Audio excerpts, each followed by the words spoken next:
তাই এইখানে আমরা কোনো বক্তৃতার জায়গা না, কোনো বক্তৃতা দিতে আসি নাই। আমাদের 11 দফা মানতে হবে। আর আমাদের যে ভাইরা মৃত্যুবরণ করেছে সন্ত্রাসী, তাদের হাতে এই নির্যাতিত হয়েছে, তাদের বিচার চাই। আর সবচেয়ে বড় কথা হলো সেন্ট্রালি এই কর্মবিরতি যদি শিথিল না হয়, আমাদের এই কর্মবিরতি চলবে।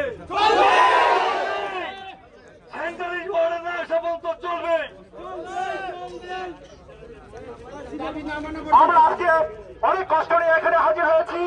যে কষ্টগুলো শোনার মতো কেউ নেই এখানে। আমাদেরকে রাজনীতিকরণ করা হয়েছে। পুলিশ যেখানে নিরপেক্ষ থাকবে সেখানে আজকে নিরপেক্ষ নেই, সেখানে নেই নিরপেক্ষ। আমরা কি অপরাধ করেছিলাম? কেন আমাদেরকে কাছে জড়িয়ে রাখা হলো? কেন আমাদেরকে জড়িয়ে মারা হলো?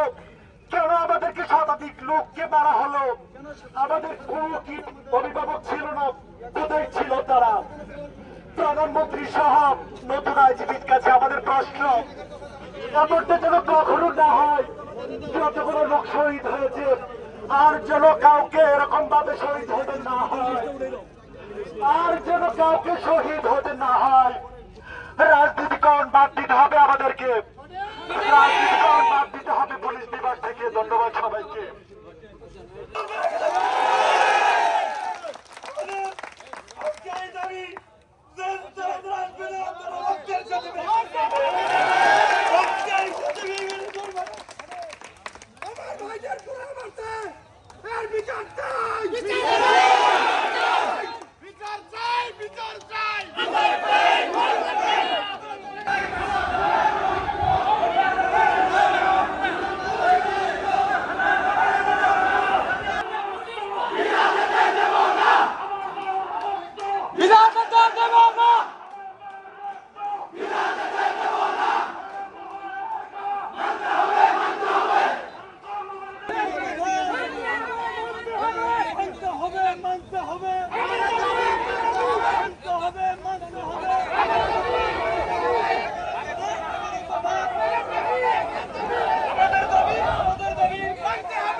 জবাব চাই, জবাব চাই, জবাব চাই, জবাব চাই, জবাব চাই, জবাব চাই।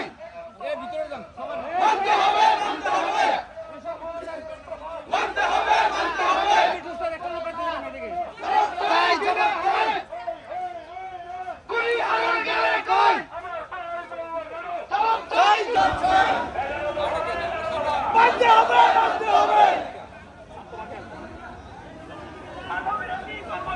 চলছে, চলবে। বিচার চাই, বিচার চাই, বিচার চাই, বিচার চাই।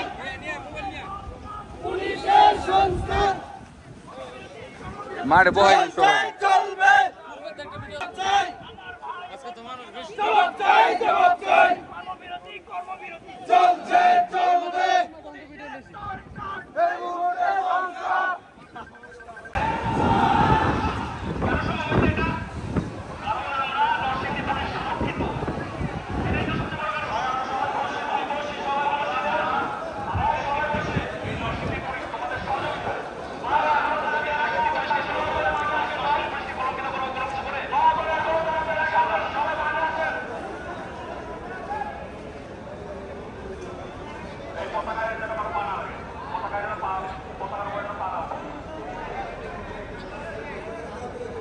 এটা আমাদের সম্পদ, রাষ্ট্রীয় সম্পদ কোষাগার, পাঠাগার, এটা আমাদের সম্পদ।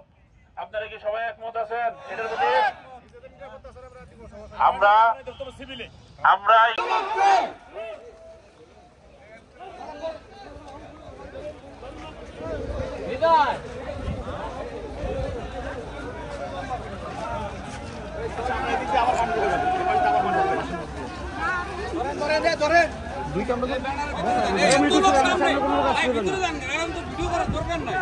স্লোগান দেন।